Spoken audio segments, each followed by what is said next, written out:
Hi, Arthur. Hello, Sangeeta. Hi, viewers. Welcome to the 16th episode of the limited video series of literary and critical conversations. We are back again with one of the leading creatives from Ireland, Dr. Arthur Broomfield. He is a poet, short story writer, and the poet-laureate for Mount Mellick, County Laois. On behalf of Setu, a hearty welcome to all and to our guest, Dr. Arthur Broomfield. Many thanks, Sangeeta, and I'm thrilled and honored to be here and delighted to be part of your series. I have great respect for C2. Thank you so much for your kind words. We too are really honored to have you today. I feel privileged to be sharing the screen with such a great scholar, such a great writer. Let me introduce you to him, dear viewers. Dr. Arthur Broomfield is the poet laureate for Mount Mellick, County Laois. A native of Belifin, Laois, Arthur is a poet, short story writer, and Beckett scholar from County Laois, Ireland. His current collection At Home in Ireland, now and selected poems will be launched later this month. His other collections include the poetry reading at Semple Stadium, Cold Coffee at Emo Court, The Giants' Footsteps at the Rock of Dunamis, and Ireland Calling. Dr. Broomfield has delivered papers on the works of Samuel Beckett at numerous academic conferences, and his essays on the works of Beckett, Maria Edgeworth, and John McGahern have been published in a number of academic journals. His major Beckett study, the MT2, Language and Philosophy, in the works of Samuel Beckett. Cambridge Scholars Publishing 2014 has attracted the interest of Beckett scholars through Academia Edu, and his papers have been translated into Spanish. Dr. Broomfield holds a PhD in English literature from Mary Immaculate College, University of Limerick, for his study on the novels of Maria Edgeworth.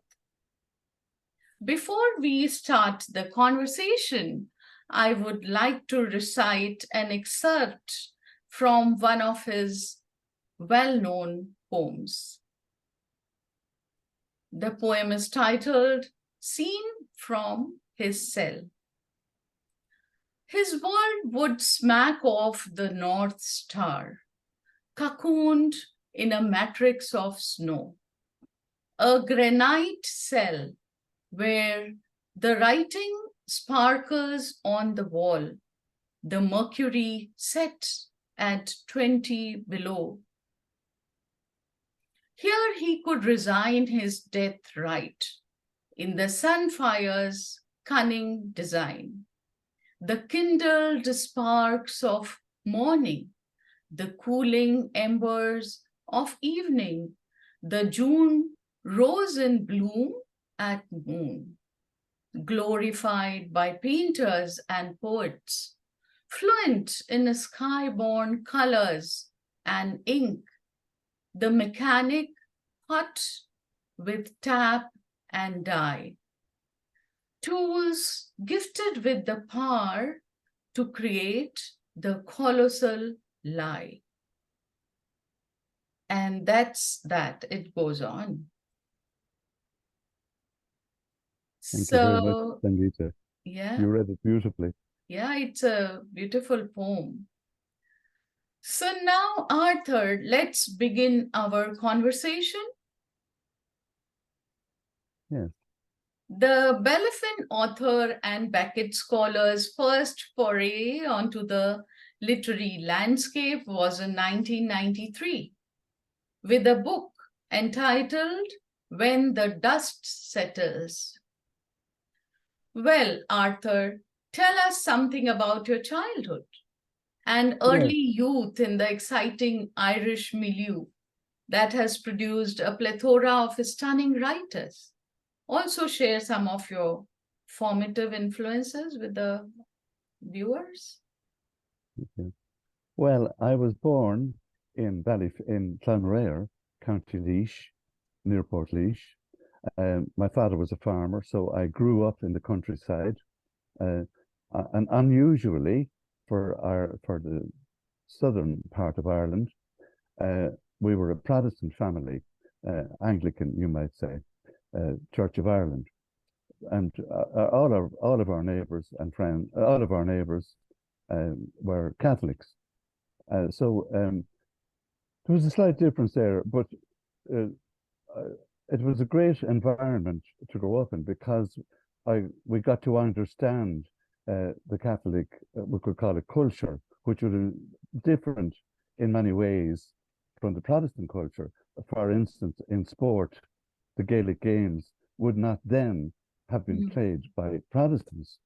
They would probably be playing rugby and cricket, and and also uh, from the other positive side of being a Protestant, uh, we were exposed to different traditions, as in we would have read the Irish Times every day, Yeah. which was then known as the Protestant paper. But it was very good paper because it was a liberal paper, and Mhm. and the Catholic Church then was quite oppressive. So to grow up in Catholic Ireland, you were subjected to rigorous repression in things like banned books and a great discipline in attending church, which Protestants didn't, were quite laxed on. Although we did go to church every Sunday because I was one of a big family of 8, so Mhm. we all went to church. Well, and the other thing was, apart from the Irish Times, we listened more to the BBC, Mhm. the English service, the Light program, The and British program. Yeah. British program. But there was a radio newsreel every night, which gave news from all around the world of various problems and issues and whatever was going on. So that Mhm. was formative. Um, and yeah, but they were all good, and our relationship with our Catholic neighbours and friends was great, and so it was very happy, really, very happy childhood, and it was, from growing up in that environment, uh, I came around later on in life, a few years back only, to writing Ireland Calling, a poetry collection, which uh, drew from the experience of listening to the Catholic culture, and the speaks and the way of speaking then, I which see. was very good. And that was a very formative influence on me. And I later on played the Gaelic games and became part of really of the Catholic culture, which Mhm. I enjoyed. And my friends were nearly all Catholic, and I, I and I indulged in the Catholic habit of drinking quite a drop of alcohol in those days, which Oh. Protestants didn't do either. They frowned on that kind of thing. But Mhm. it was, yeah, it was good because it brought me in contact with all those people, and great people, and they all are beautiful people as well. Mhm. Uh, and now the formative influences on my poetry didn't happen in school, because in school, in primary school, we were taught how to learn off long poems by heart. No discussion about the language or what they meant or any messages that we got out of them at all, just to learn it off. So we left primary school hating poetry. And I didn't get too much education in secondary school because I was a bad child and I left it. I see. So, despite my mother's insistence, I go and I engineered some various mythical afflictions that I might have had, like headaches and that, and I left school, which I was sorry for a long time. So I didn't go back to university, to Maynooth University, when I was 54. But what brought me into the love for poetry, my first encounter was the morning after President Kennedy was assassinated. I was listening to the BBC third program, which I always had in those days. I was interested in international affairs and politics and so on. So I just turned on the third program, and here I hear this marvelous, beautiful voice reciting "Do Not Go Gentle into That Good Night." Dylan Thomas, of course, but I didn't know who Dylan Thomas was at the time, and the compere on the program must have introduced it before I turned on the radio, but it was really a seminal moment, listening to the most beautiful voice. Do not go gentle into that good night. Old age should burn and rave at close of day. Rage, rage at the dying of the light. And it resonated so much because Ireland was in a state of grief that very time, because we considered John F. Kennedy as Irish, as one of our own. And we were all, in a state of a great loss for the nation. Oh, tremendous, yeah. Yeah. And so that was the first influence I had in my early days on my introduction to poetry. And the second one, which I recall always in talks like this with people like yourself, was listening to the Irish poet Paul Durcan. And he had the most beautiful voice as well. There's so much to be said for the spoken word. But there was this program on the radio, it's still running, called Sunday Miscellany, and he was there reading this poem about the first time he met his wife Nessa, and so that really brought me back to poetry, and that was later in life, and it was from then on I started dabbling in writing poetry and thinking about poetry, and I suppose wanting to be involved in the literary scene. So so it was a beautiful childhood for you with variegated experiences. Yes, well, it wasn't always beautiful, I suppose, but it was but a happy one. Experiential, yes, it was indeed a very happy one. You yourself admitted. Childhood should be happy always. I think my poetry might be, especially this latest book, might be dark and pessimistic, but really I am an optimistic person, and when I get knocked down, I dust myself down and brush myself off and start all over again after a couple of days of being down. So yeah. Well, your PhD is a study on the novels of Maria Edgeworth, whereas you are known as a Beckett scholar. How were you drawn towards Maria Edgeworth, and how and when did the engagement with Beckett start? Yes, well, my engagement with Maria Edgeworth started when I was studying in Maynooth University for the MA, in English literature. Mhm. And there was a fellow student there, he's still a good friend of mine, Eamon Dunn, and Mhm. Eamon was into Jacques Derrida's deconstruction in a big way, Mhm. the French philosopher. Yeah. And so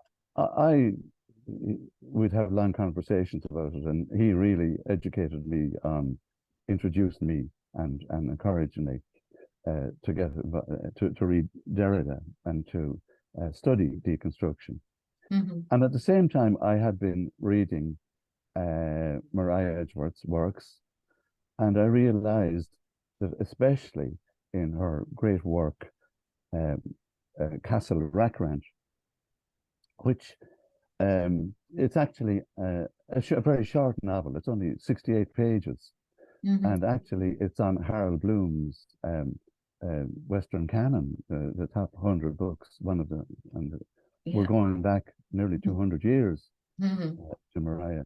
So, uh, reading reading Castle Rackrent and then thinking about Derrida's deconstruction, I could see that 160 years before Jacques Derrida was writing about deconstruction, Maria Edgeworth was writing a book that that lent itself, it was almost created to be Mhm. studied through deconstruction.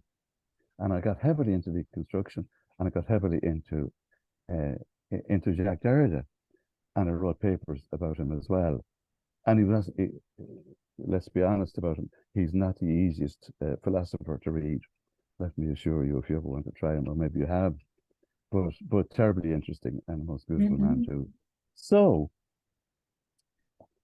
in the course of reading, I in one of his essays Mhm. or one of his interviews, Mhm. he said somebody asked him about Samuel Beckett, Mhm. and he said, "Well, he said, you know, Beckett is so close to me that I can't write about him. You know, his work is so close to mine."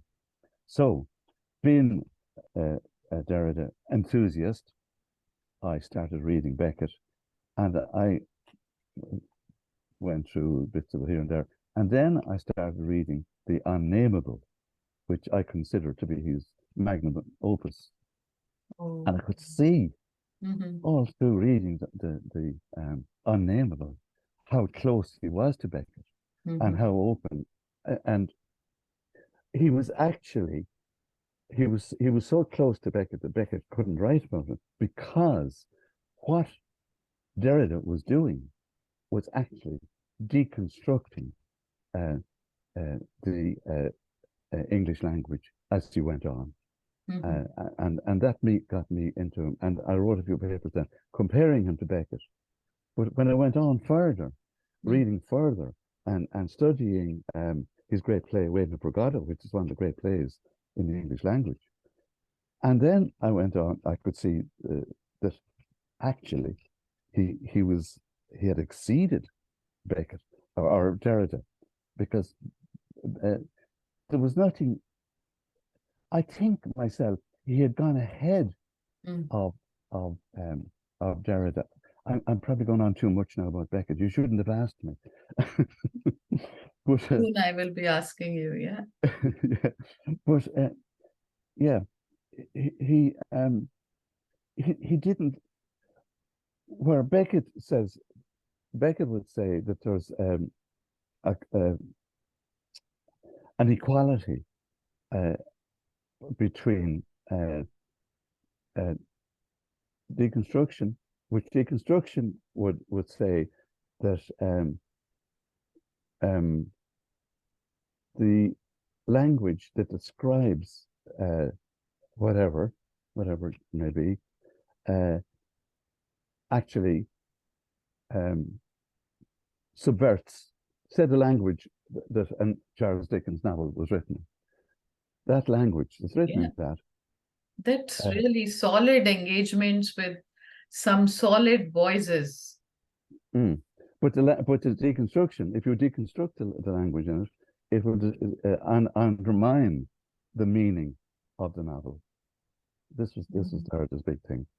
So when I started getting into Beckett more, I could see that Beckett was actually deconstructing his own language, and there was no room for Derrida to come along and critique him because he'd gone so far. Beckett would privilege the distinction between the word and what the word is describing. There's an equality there. I'm making a bit of a hames of this, as we say in Ireland, but it's not easy. There's an equality there where Beckett's works, the word subverts the thing that it describes. So the language for Beckett is infinite, but it's pure language. It's language that has been disassociated from the thing that it describes.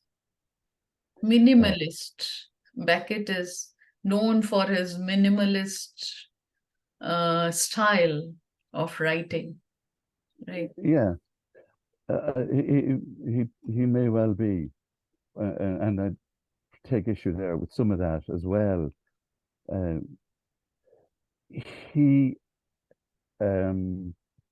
Some people say this about Beckett, that he's minimalist because he sees that language fails. What I say quite the opposite in my book.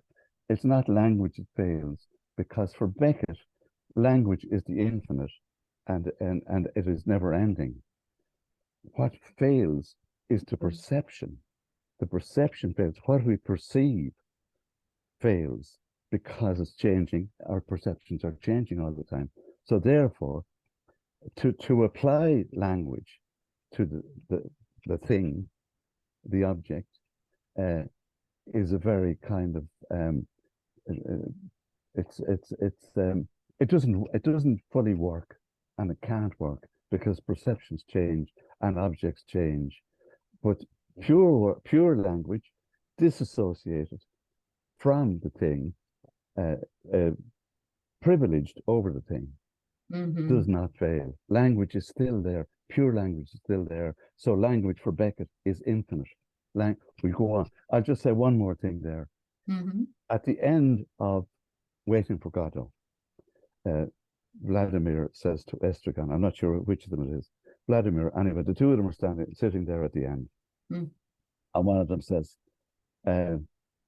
let's go on, let's go on from here, let's go on. And the stage direction says, and the other says, yes, let's go on. And the stage direction says, they do not move. But what goes on is the language, and the body disintegrates. Beautiful, a very lucid elucidation of the work of Samuel Beckett. Thank you very much. So that's the wonderful study you have done on the language and philosophy of Samuel Beckett's works. Well, they say you are witty and incisive, and your craftsmanship is globally admired. So what are the recurring themes and the preoccupations of your poetry? Maybe Yes. that. Well, I suppose what drove a lot of my books up to date was this thing I have about freedom, and freedom, which started, I suppose, with the IRA campaign in the north of Ireland, which disgusted a lot of us here in Ireland. Not all of us. There's all old history there, and let's not go into that. But I wrote some poems that were critical of the IRA. And then I thought, well, and I'd be critical of ideologies. But then I thought, well, if I'm criticizing the IRA, I am an ideologue as well. And also, the important thing then, I came across a quote from William Butler Yeats, which I'll read out. We make out of the quarrel with others rhetoric, but of the quarrel with ourselves, poetry. So I decided, well, I shouldn't be quarreling about the IRA with the IRA. I should be quarreling with myself. You know, am I now an ideologue as well? So the theme that recurred, that theme recurred through all my books, and I suppose a big influence there was the French surrealist André Breton, who brought freedom to a new level altogether in his surreal poetry, which he said it has no boundaries, aesthetic, moral, political, anything like that. It's just the important thing in surreal poetry is images, and the image, ideally, the images should be contradictory almost of each other.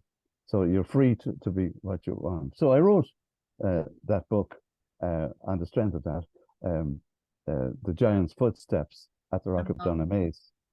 Yeah, the Giant's Footsteps. Yes, and that's nearly all surreal poetry. Well, then I started thinking after that, well, you know, it is surreal poetry, and surreal poetry can be great. But God, you know, is it totally unrelated to the world we live in?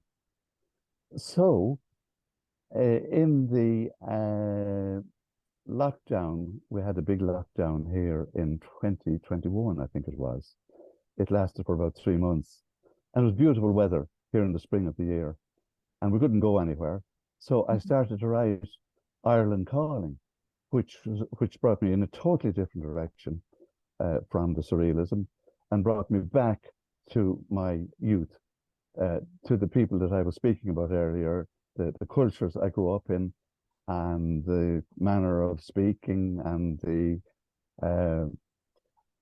culture of Ireland, of rural Ireland in that time. As I told you, I grew up on a farm, and we had all the fair days and the thrashings and all that kind of stuff going on. So I went back to that because it was gone. It was forgotten because Ireland had changed so dramatically in the intervening years. That, you know, now farmers, in those days, farmers would be 40 or 50 acres, you know, 20 hectares. Whereas now, and our farm was bigger than that. It was considered to be a big farm. It was 200 acres. But nowadays, the farms are 1,000 acres. And the farms, and they're not farms at all. They're industries. They have 1,000 cows. Everywhere it's like that. Everything's automated, and it's no longer. So in those days, when I was young, you'd meet somebody on the road, a farmer, or in the field, and he'd stop to chat for about half an hour. You know, that doesn't happen anymore. So that brought me in touch, very closely in touch with the language and the speaks, as we say in Ireland, and the yarns and the stories and the rambling houses and all this kind of stuff was going on then, which was rich, even though we were Irish people at the time were very poor and subsistence living really from small farms, but their character was great, and their use of language, and poorly educated would have left school maybe 13 or 14, but that never stopped them attempting a word that mightn't be pronounced 100% correctly, or they might, you know, yeah, but it was still great and colorful, and I went back to that. So that's the turn I took there, and I wanted to explore all that. So I suppose it was a sense of freedom as well. So that's where I was then, and always conscious then of Yeats. Yet when you quarrel with others, you make rhetoric. When you criticize others, you know, as I did, as I said in the political poem, but also I wrote some satire, and satire is well, Yeats didn't write satire. Let's put it that way. So that wouldn't be. Very illuminating, fantastic. So there are strong influences of Henry Breton and Ezra Pound on your poetry. So what are your views on imagery and symbolism in contemporary poetry? Yeah, well, I think I've said something about symbolism. So I'll just talk Yeah, about, you have. yeah. I'll just talk about imagery now. Yeah. And reading Ezra Pound, and I'd always heard of Ezra Pound, of course. And when I was in Maynooth University, we Mhm. studied him. But Mhm. um, actually, they didn't get him. The lecturers didn't get Ezra Pound because I want to quote this this very famous Mhm. couplet from Ezra Pound. The apparition of Mhm. those faces in the crowd, petals on a wet black bough. He was talking about, he was at the railway station in Barcelona, and he was looking across at the crowd. And so this is one image. This is perfect, a perfect example of Ezra Pound's image, because what Pound said was the image is a complex. Mhm. And what I take out of that is, as in a building complex, say a skyscraper, and this is my take on it, and this fortifies my thing about the image in my poetry. So, uh, if it's a complex, well, it's a building complex. So you look at, or I take it as a building complex, and say I look at a skyscraper, and I Mhm. see the finished skyscraper, the colors and the lights and all that kind of stuff, and maybe the beauty of it. Mhm. Whereas beneath that we don't see is the uh, inner workings, the plumbing and how the lifts work, the cables, the electric cables, all that stuff. So that the complex then is the emotion that drives you. But Pound says you do not use abstract nouns. You don't use the words hate or fear or love. They're emotions. You give an image instead of Mhm. them to explain them or to illustrate them. So the emotion that drives you, you don't. If you love somebody, you Mhm. don't say I love her or I love him or I Mhm. love that part of the world or I love Man United, which I do. And incidentally, they won today, so I'm happier now than I was earlier on. You know who Man United Yeah. is? Right. My love is like a red, red rose. Robert Burns's? Yes, Yeah, it's yes, so famous. yes, yes. Symbolism.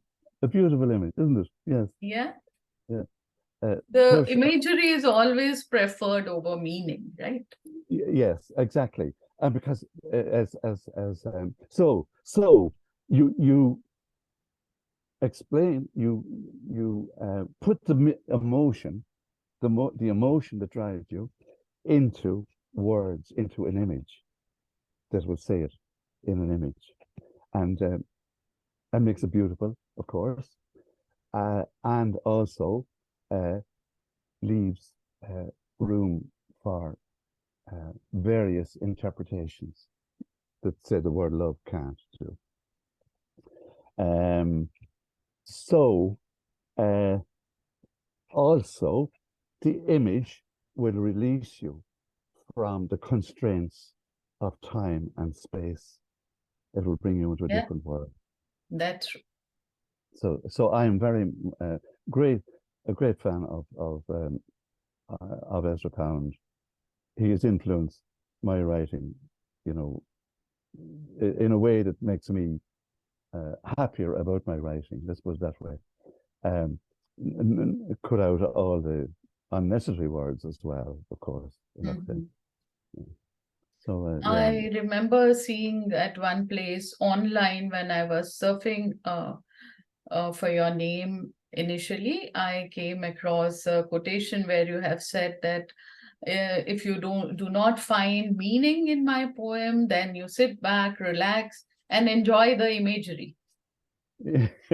Yeah. So you believe in imagery a lot. And Oh, very yeah, much so. I Yes. too. Yeah. Oh, good, good. Yeah. Yeah, it elevates the product, the poetic product. Hmm. And there are ways of getting around well, I'll give another example from Yeats, Yeah. where he does use the word beauty, talking about the great love of his life, Maud gone. Beauty like a tightened bow, the image there, beauty like he was discussing her beauty. It was like a tightened bow, you know. Mm, Mm. So, beautiful. mm, mm, Interesting. mm, So let's proceed. What is the dialectical relationship between form and content? mm. How relevant is Pound and his doctrines on images poetry for you? Well, uh, very much so, of course. And the thing about form and content, um, we can go back to Schopenhauer, the German philosopher, and he said the highest art form is music, Mhm. by which he meant classical music, because there's no content to it. People will ascribe content to it, but there really is no content to it, just the beauty of the music. So it's pure aesthetics, really, I suppose, he meant. Now, now, I'm not saying there shouldn't be content uh, in art or in poetry. Of course, there should, but it has. Uh, the other quote there was Walter Pater, who said, uh, "All good poetry aspires to music," Mhm. and he didn't necessarily mean the musicality or the rhythm or whatever of the poem. Mhm. I think myself anyway, although I take him as saying this and thinking this, I think it anyway.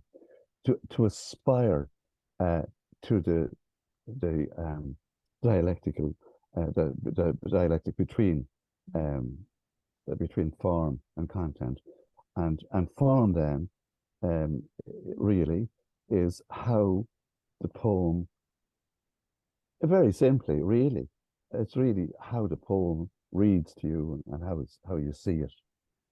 It's not constrained down to, say, the sonnet or blank verse or whatever academics like to put on terms like to put on it.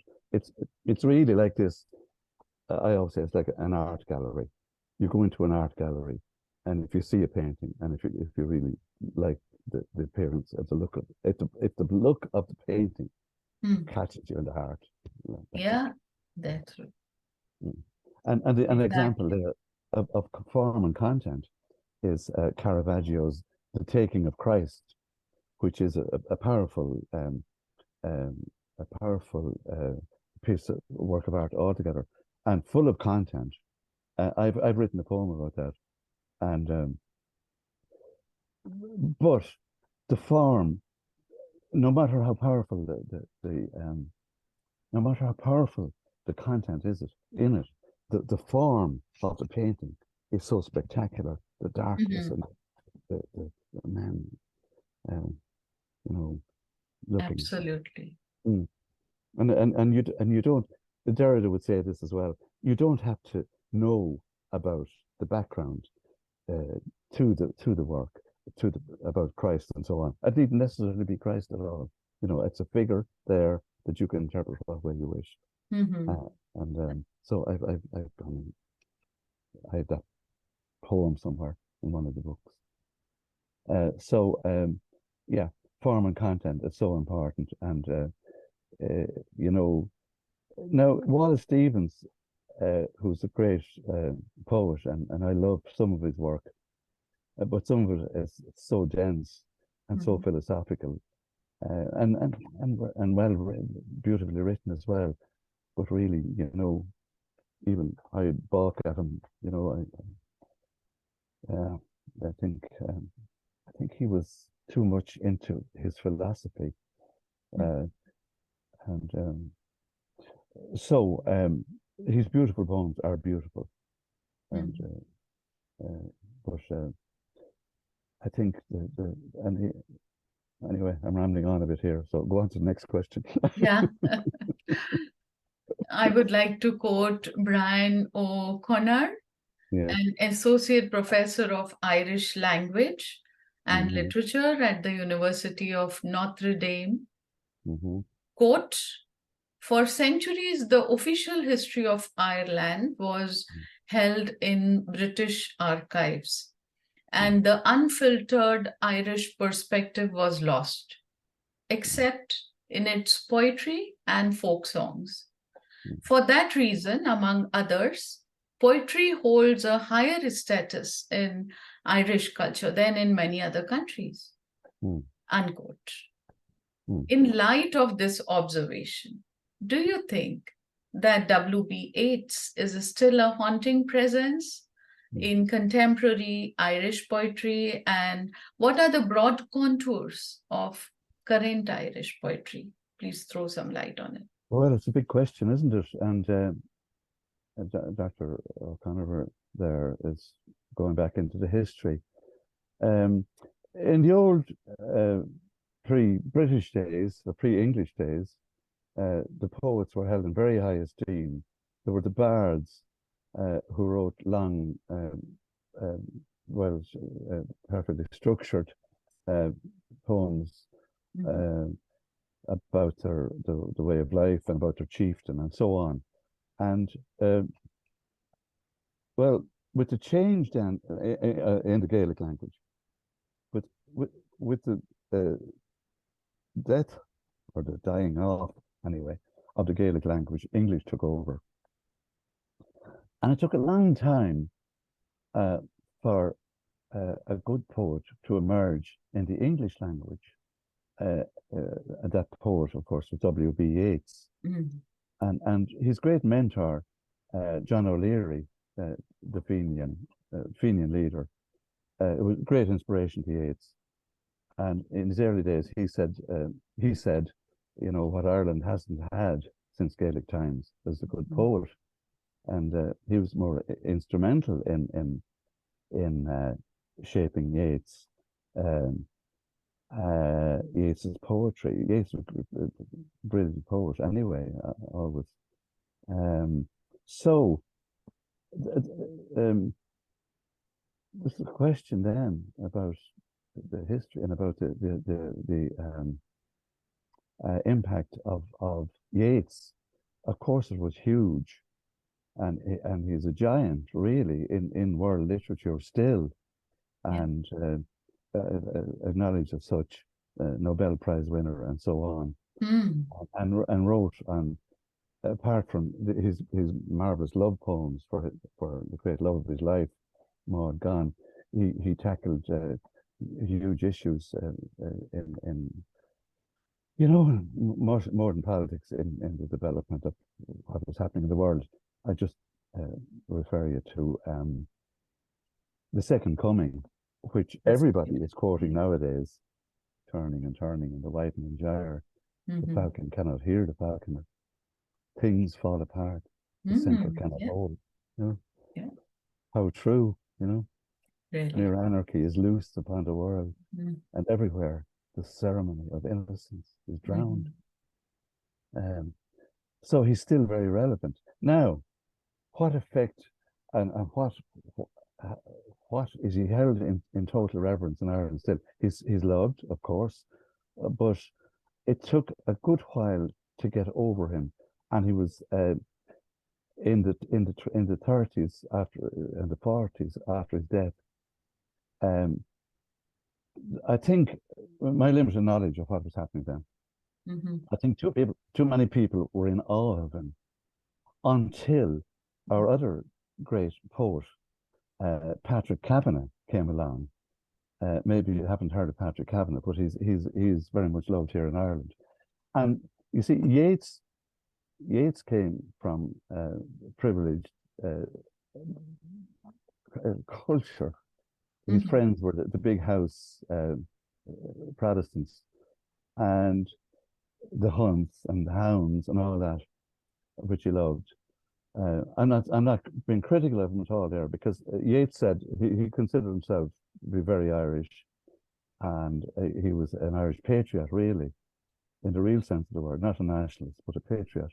And he actually said that we've all come here from England and Scotland and places, other Norman invasion and the ones before them, the Norse invasion. But he said the soul of Ireland, the soil of Ireland makes the soul of Ireland. You know, you become Irish. And there's plenty of examples of that through Irish history, of great Protestant leaders and great poets, Parnell, Wolfe Tone, and all those. So that was where he got his I suppose inspiration, or the foundation for his poetry from that world. Whereas Patrick Kavanagh came along, and his inspiration was the small peasant farmers of County Monaghan, where he grew up, in abject, not just economic poverty, but because the farms were very small, but spiritual poverty and repression as well, by the church and by the repression of social life. For example, in his great long poem, The Great Hunger, he talked about, you know, the in those days, the farmer would be living with his mother, who had married young, a much older man. The father was dead, the mother was there, and the mother was absolutely hostile to a young woman coming in to the house, maybe changing things, and maybe spending too much money getting her hair done or something like that. You know?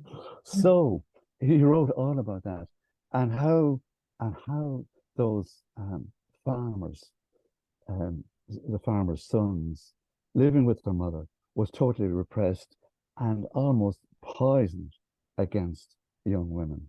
It would, and things like sin and all that came into it, and the church, of course. So he wouldn't get married till he was quite old either, and the same cycle would be repeated. So there was that emotional repression, and the spiritual repression, of course, of the church, and the economic repression.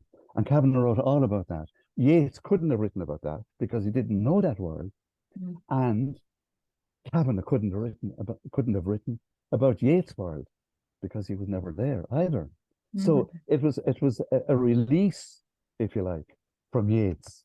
The Kavanagh was the great release from Yeats, and you know, he wrote that long poem, The Great Hunger, and he was living in Dublin at the time. He'd left Monaghan, and he wanted to become the poet and mix with the literati set in Dublin. And so he was writing this Great Hunger, and one night he was in his flat anyway, and his big knock on the door, and there was 9 or 10 policemen there from the special branch, detectives, and they wanted to see this poem. So they took it away, and let's get back to my earlier point about not writing political poetry. They saw it as a threat to the social life, or the government saw it as a threat to the social life of Ireland at the time. But Kavanagh said, you know, he said, looking back on it, he said they were right, because he says if policemen were interested in the poem, it couldn't have been much good. Anyway, but it was much more serious than that, of course. But yeah, it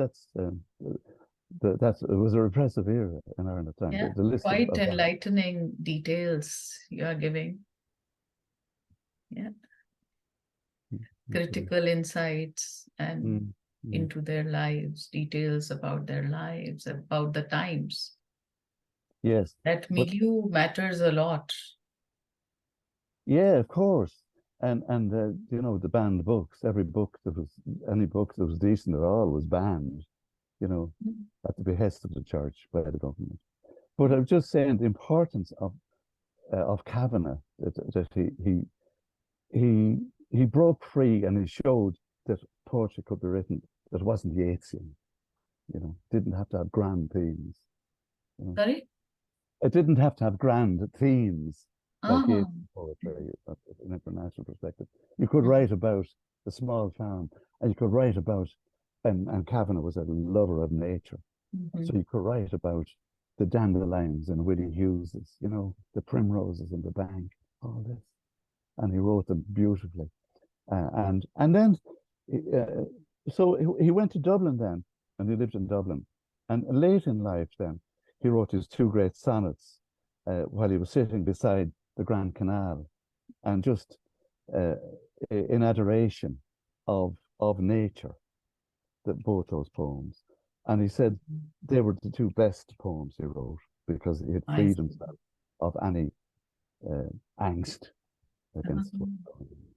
Well, do you think that poetry is teachable? Because you have been conducting workshops. Mm.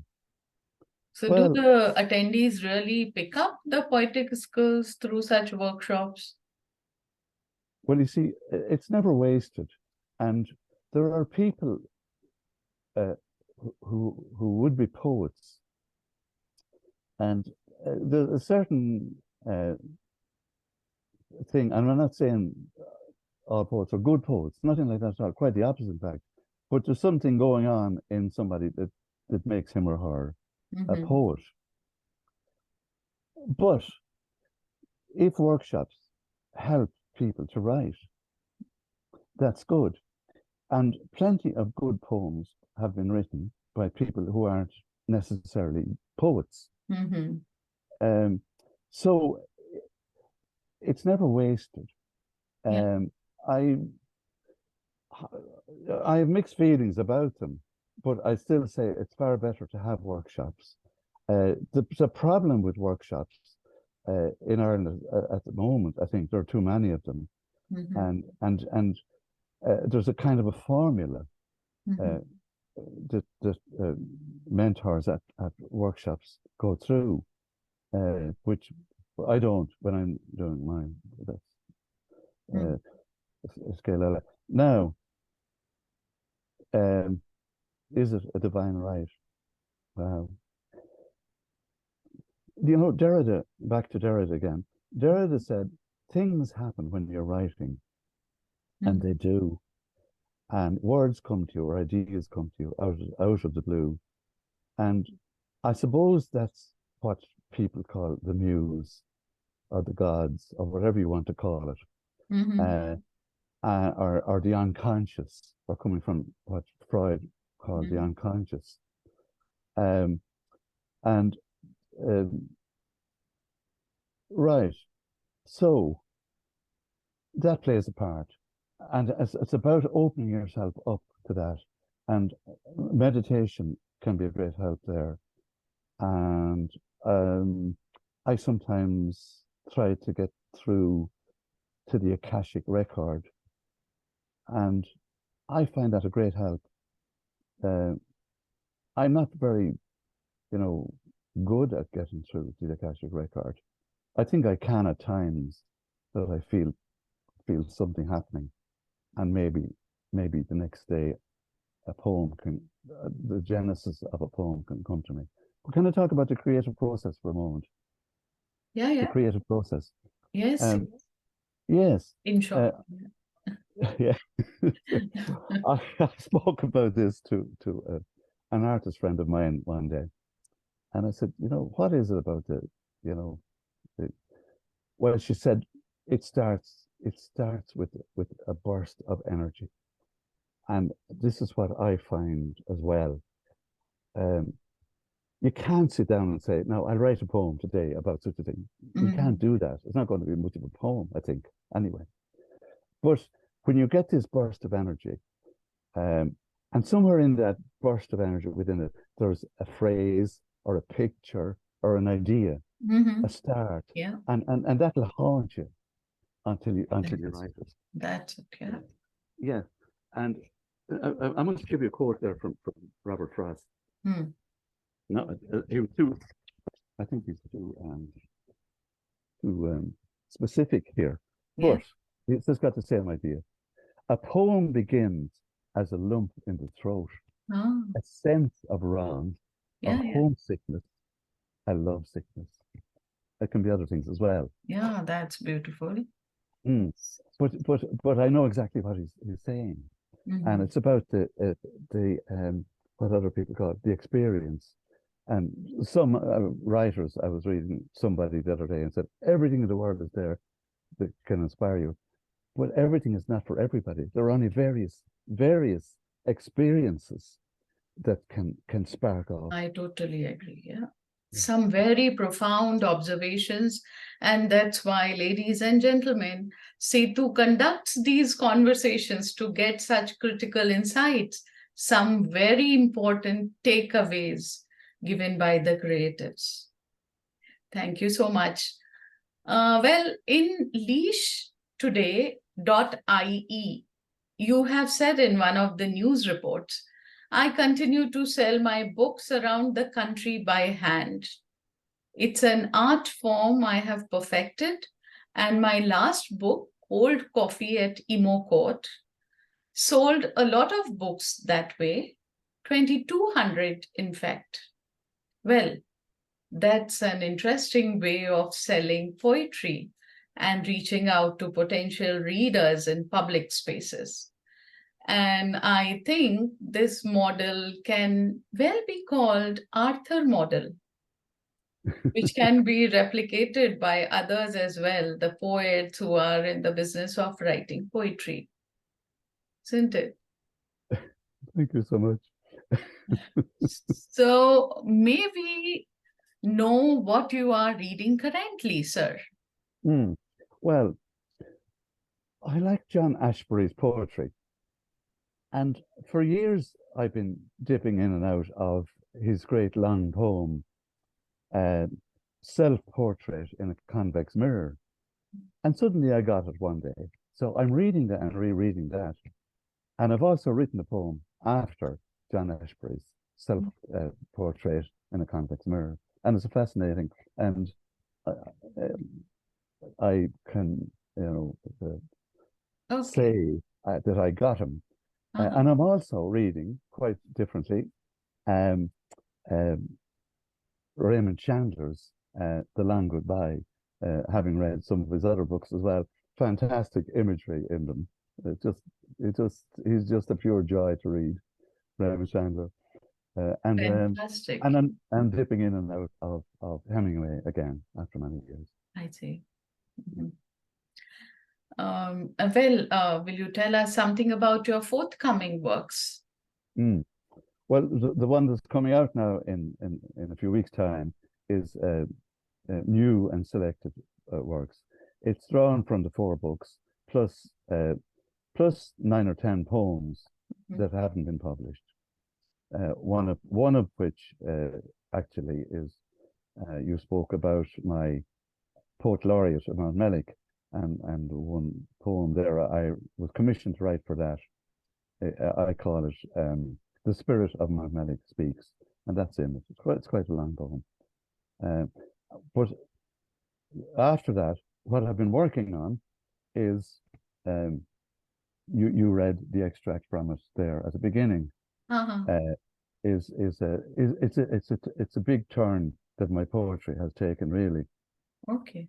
and it's all set in a darkness and seeing the sun, which Wallace Stevens, glorifies in his poetry as the destroyer, like the god Shiva, really, Shiva. But so I see that as the big threat, and inspired as well by T.S. Eliot, who said one time that we are all dead, but only the artists know it. Yeah, I came across this as well somewhere. Yeah, Yeah. yes. So that's what I'm working on. I'm quite. I have Wonderful. about 30 poems written there, so I have more to write. So Yeah. hopefully that'll happen. We wish you all success for your future literary endeavors and the current ones that are going on. All our best wishes for the success of those works. Now, in the end, I would like you to please advise something to the budding poets, the young and the established. Well, I suppose the advice that I give myself is to read good poets, and to challenge yourself and to try to be original, uh, uh, quarrel with yourself. Don't take up an ideological standpoint. There's too much of that going on at the moment. Too much identity poetry. Too many people with a sense of grievance, writing about their own grievance and so on. We call them wokes now, unfairly, I suppose. But and to keep working on it. Never give up. You'll have bad moments. You'll have times when the last thing you can think of is even one line, but it will come, and and try and relate to the rhythms and the language and the fears of the age, even if you're to challenge them.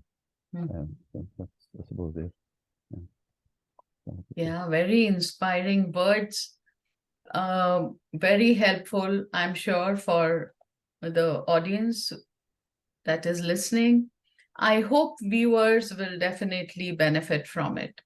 This conversation today with this great literary scholar has been very productive and personally very encouraging.